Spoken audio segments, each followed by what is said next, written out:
Hello guys, good evening. Yan guys, yung damit ko hindi pa nalabhan. Lahat ng uniform ko hindi pa nalabhan niya.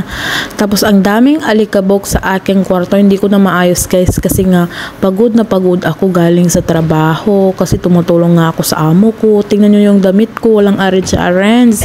Ang daming alikabok. Naku, sige after Ramadan nito is general cleaning tayo dito at saka walang ayos yung aking lalagyan ng mga pagkain. Ay nako, grabe talaga kapag Ramadan talaga guys is grabe, walang tulugan talaga, mahirap talaga kapag Ramadan guys. Alam nyo ba yung buhay ng isang OFW, yung nagtatrabaho sa bahay guys, super hirap guys.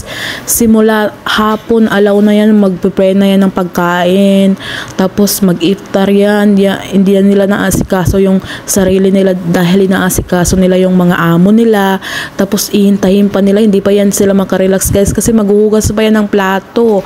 Tapos pagkatapos nila maghuhugas ng plato guys is kakain naman ulit yung mga amo after ng tarawih guys, yung magdadasal ganyan, kakain naman yung amo hanggang madaling araw yan guys. Tapos walang relax talaga, wala talagang tulog na siya. Sabi siguro yung mga tulog lang guys is 2 hours, 3 hours ganyan. Masarap na yun kapag 3 hours. Kapag may tulog ka na 3 hours is okay na yun. So super hirap talaga pag 1 month talaga, grabe, kailangan mo talagang magtiis ganyan. Sana nga lahat ng mga amo after Ramadan is bibigyan nila yung katulong nila ng kahit 2 araw na is may tulog nila yung yung pagod nila para makarelax sila ba. So sana bibigyan ng mga amo may mga amo talaga na hindi yan magbibigay, continue pa rin yung paglilinis hanggang katapusan hanggang talaga.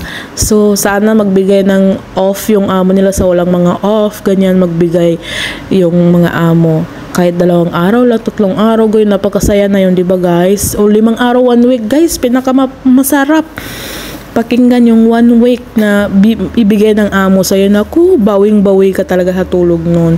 So yan guys, hindi ko na nakasali ito sa aking video. Pupunta pala ako sa labas, kaya yan naiwan ko, hindi ko na malayan yung lalaban ko dahil pupunta kami ng lulugas para mamili dahil wala na kaming stocks.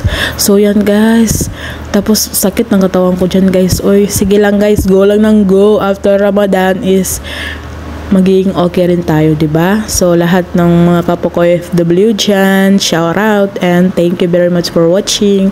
Bye!